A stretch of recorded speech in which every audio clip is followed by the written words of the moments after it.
Welcome to episode 29 of Ernie Malley's Journey. This is the Free State attack on the Four Courts and the start of the Civil War in June 1922. This is a very dramatic moment in Irish history. It follows the treaty, which was the first very, very significant element in this epoch. So a treaty is followed and there is a divide within the Republic. The rank split, those who support the treaty and those who do not. So in the last couple of months we've seen the build-up of those who are against the treaty. And it comes to an epoch event, which is the attack on the Four Courts. Where has my father, General Ernie O'Malley, been in this time?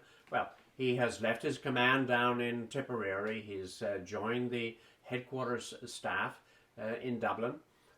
He's been promoted to be the director of organization because he knows Ireland so well and its many different parts.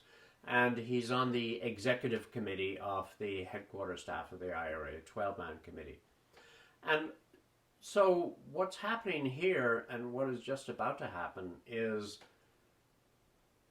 the opening of the attack by the Free State on the Four Courts. Now, this episode is divided into two sections. So I'll tell you about what happens within the Four Courts and the attack first, and then I'll come and tell you about what led up to that event afterward.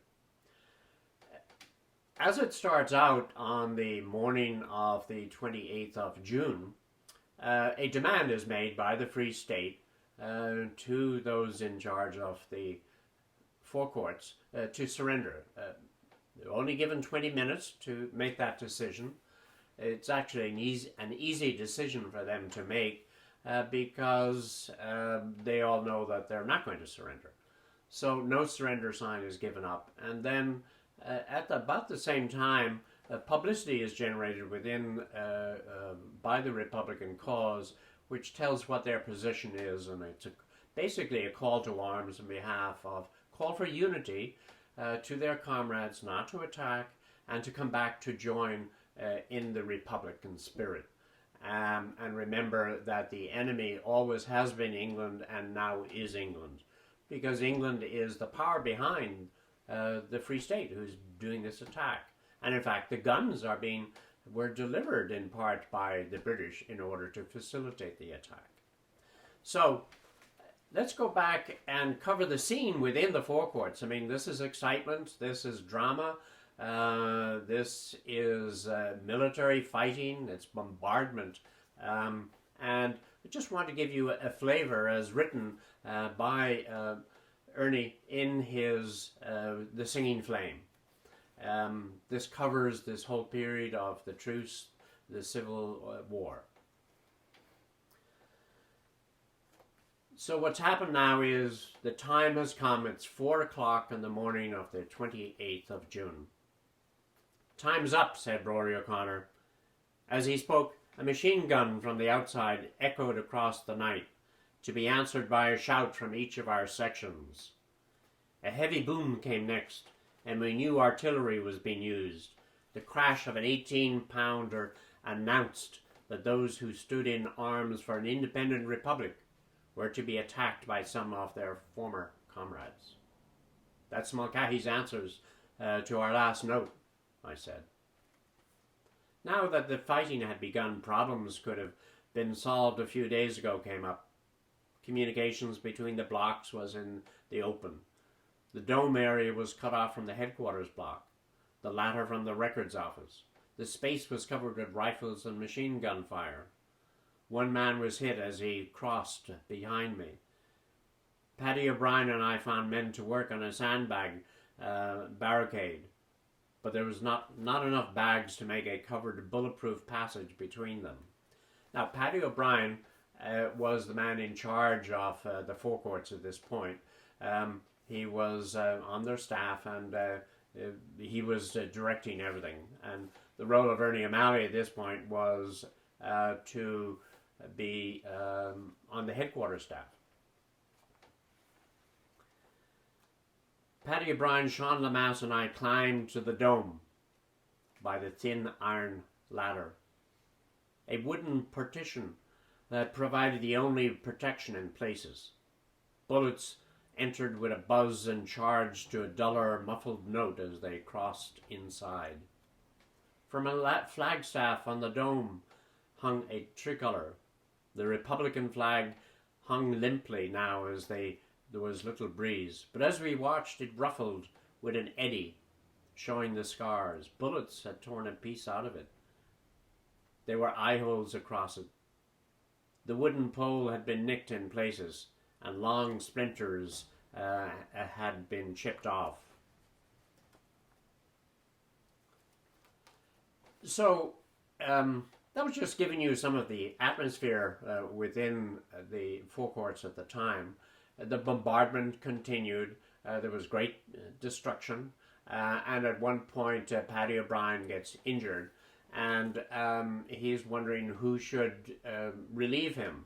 And guess who he calls? He says to Ernie, "I want you to take charge now, Ernie," he said. "I can't think clearly anymore, but I wish we had tried to fight our way out last night." I hesitated. "No one could replace you, Paddy. Surely you know that. Why don't you make the Chief of Staff responsible?" "I'm asking you to take charge," he said, "for I can't hold on much longer." "All right, Paddy. I'll do my best." So Ernie, my father, was now in charge of the defense of the forecourts. He's already described what a shambles it was, how ill-prepared it was, and there had been tremendous damage already done and many people wounded.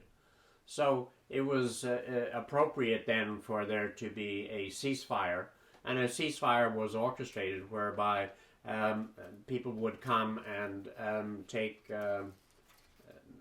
out the wounded. And this is what Father goes on to recall at that point as the medical staff came in. "We'll bring out the wounded," said a doctor. "Is that all? We have stretchers for 40. Who's in charge here?" he asked. "I'm in charge," I said. "My name is O'Malley." "I don't agree with you," he said, "but you're a great crowd. Don't you think you have done your duty? Can't you surrender now?" "I'm afraid not," I said. "We're going to hang on." Father Albert had been talking to the headquarters staff, strongly urging surrender so that the lives of the garrison would be saved. "Padraig Pearse had to surrender to save the people," he said to me. "The movement went on when he was dead, and besides, the people are changing. I've heard many of them curse the soldiers in green." "Padraig Pearse fought a good fight," I said. "We haven't done so. We're not men just now. We're a symbol, and I think we should hold this place to the last. No, Father, we won't surrender." So you can see that there is a dynamic building up within this period of tension and bombardment, and the atmosphere is dusty and dense, with fear of deaths harrowing these hallowed doorways. And clearly there's going to be further discussion of surrender. But let's look at some of the other conditions at the time. Father continues to describe, "A bullet caught the strap of my field glasses, which were hanging around my neck." That means it was pretty close to killing him. Talk about drama. They fell to the ground. Denny picked them up. "They're not broken," he said. As small explosions began around the yard, we threw ourselves on the ground. There was another great explosion. but I did not think it so severe as the first shock. Again, masonry was hurled through the windows and around the yards. Dust whirled in the corridor. We leaned against the walls. They swayed to and fro. There was a strange buzzing in my ears.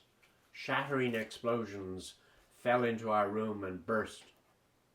The noise seemed to shatter my eardrums. We threw ourselves on the ground while splinters went around the walls. I held my hands to my ears and my body shook. My nerves began to twitch. My mouth was filled with grit. The bursting noise seemed to thud and re-thud against my ears. So one of the ongoing themes throughout this period is as the tension builds up and the atmosphere is doomed, should there be a surrender or not? There's a difference of opinion, and Father captures that in another quote from Singing Flame. In a corner, a group of us discussed surrender. McKelvey, Chief of Staff, and O'Connor and some others were for immediate surrender. Liam Mellows would not discuss the matter. I've told you where I stand. The men have done their best, said McKelvey, and it's not their fault. All right, I said. Let whoever wants to surrender go out and surrender. Some of us will stay here. Suddenly I began to cry. I tried hard to stop, but I could not hold the tears back. Saoirse Plunkett came over to me. You know what to do with those who want to surrender, he said. You can stop that. And it's no use crying. Saoirse was always a rock of gentle determination. The morale of the men had been broken by the crowding together in cellars where they could do nothing but listen to the fire directed against the walls and hear the explosions. I thought for a little. If we allowed some of the garrison to march out and we remained to fight, they would be disgraced. They had all done their best. It was we of the headquarters staff who had left them to be trapped. I suddenly thought of the dead. Had we maintained the tradition, what would our dead comrades think of the Tan War, the men of 1916, the Fenians and others? What would they think? The majority were not afraid to die. A surrender would be harder than having to fight it out. I might force an issue by threats, but I wanted to fight with my men who were volunteers. Very well, I said to the Chief of Staff. We'll go out and surrender, but let's use up our ammunition first. Some of the men broke down and cried, leaning on their rifles. Others scattered through the front rooms and fired enraged volleys in the directions of the big guns along the quays and at the houses opposite. A white towel hanging from a sweeping brush was thrust through a bullet-shattered hole in the glass. And so, that comes to the end of the surrender. Ernie takes the surrender and goes out and marches the people out. And it's a very sad moment for him, very sad moment for Irish history. On the other hand, lives were saved, and the building was saved, and it is the centre of the Four Courts in Ireland. Now, let me give you some background as to how this particular dramatic incident in Irish history occurred, and what was happening in the month of June that led up to this drama. Well, there were an awful lot of things going on at the same time, and there are both political as well as military. But let's talk about the political and what was happening on the sort of the civilian side of things. The IRA had tried to organize their convention. That had not been very satisfactory. A committee of people within the government had been trying to create a constitution which was to be drafted in accordance with the treaty, and which drafts of which were sent over to London to be reviewed and approved. And throughout these events, you can see that there's a reference to London. The power behind the Free State is the British. Um, and they're in their own dilemma, because if they fail to comply with what the British want, then they are automatically faced with what had happened in the treaty and the threat of immediate and terrible war. And we can see that at a certain point when something goes wrong, Churchill and the Prime Minister say, fine, we'll stop supplies, we will stop withdrawing the British troops. So they were clearly the power behind the throne throughout this. Now, elections had been promised for June 16, and the Constitution was going to be put before the people. And that was supposed to be released in sufficient time so that the people could read it. Given the manipulations that were going on and knowing what the threats might be if people read the Constitution, it is interesting to note that the Constitution was delivered to the press on Saturday night, the night before the elections, and the elections started on Sunday. And so the people really didn't have time to read fully the Constitution, nor to see how pro-British it was. Well, pro-British, namely, it was reflecting what was in the treaty. People had read the treaty some 6 months before, but they had not seen what the Constitution.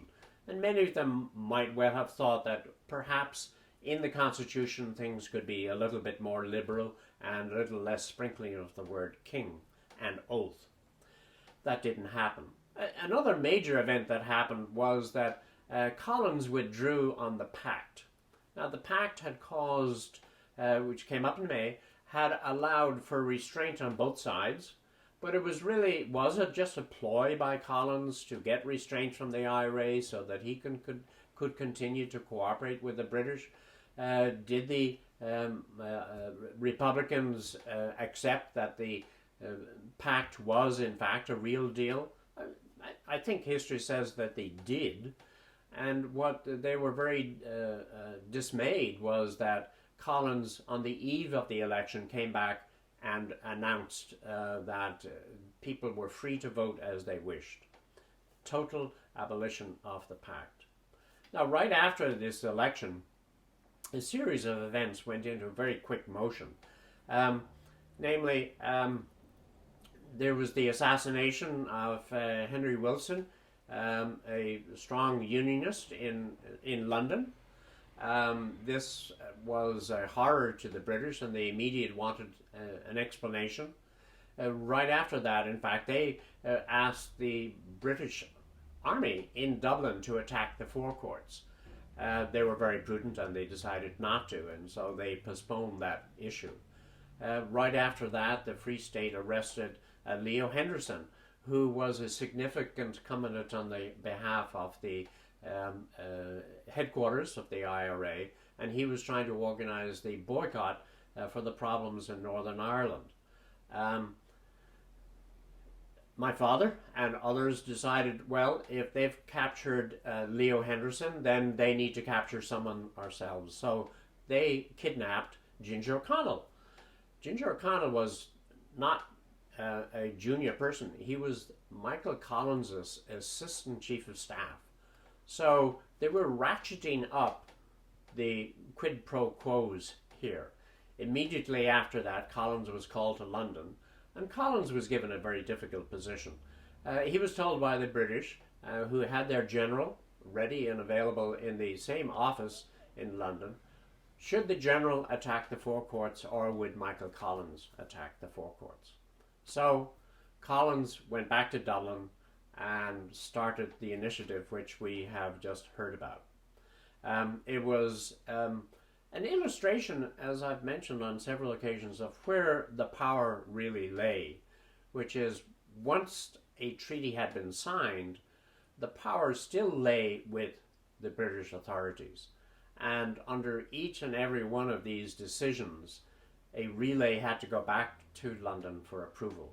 And so, though Michael Collins, an Irishman, attacked the Four Courts, it was really a perception by the Republicans that the British had forced the attack on the Four Courts. So there we are. Now, let's go back and think about what Ernie was doing and how he was feeling and what some insights we have. We see throughout this as a man of action. He instantly has a reaction to most everything that goes on in terms of taking the initiative. And he's recognized for his initiative. And indeed, Paddy O'Brien does not go to the senior officers in the command. He goes to my father to take over charge of the defense. He has risen all the way up through commands from to director of organization and onto the executive. In terms of surrender, he is clearly a no-surrender person. He feels that the Four Courts are a symbol, and that, like the GPO in 1916, he sort of wants to go down to it. And if it fails, it fails. He was also very annoyed with his own senior management on the IRA because he wanted them to leave the Four Courts. He wanted them to go out to continue the fight, and they failed to depart. There are reasons why they failed to depart, which is it would look like they would be held in disgrace if they gave up the ship. But in any case, what they were failing and what throughout this period, that there was no master plan for the Republicans. If they had left, then they could continue a fight after the Four Courts fell. But they failed to do that. Now, just want to cover one contentious issue in Irish history, which is the Record Office. The Record Office, which contains a lot of Irish history, and got blown up in the midst of this fracas. The question has been for some 100 years, who was responsible? Now, ammunition and supplies were stored in the Record Office. Why? Well, it was an isolated area. It was not intended to have it be blown up as such by the Republicans, but it was a safer place to do it.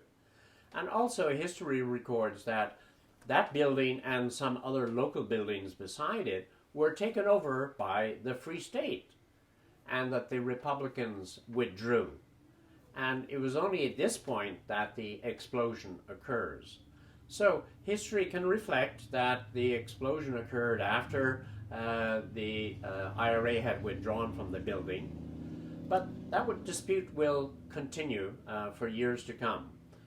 It was a great loss to Irish history, and perhaps some documents can be reconstructed, and efforts are underway to do that. So there we are.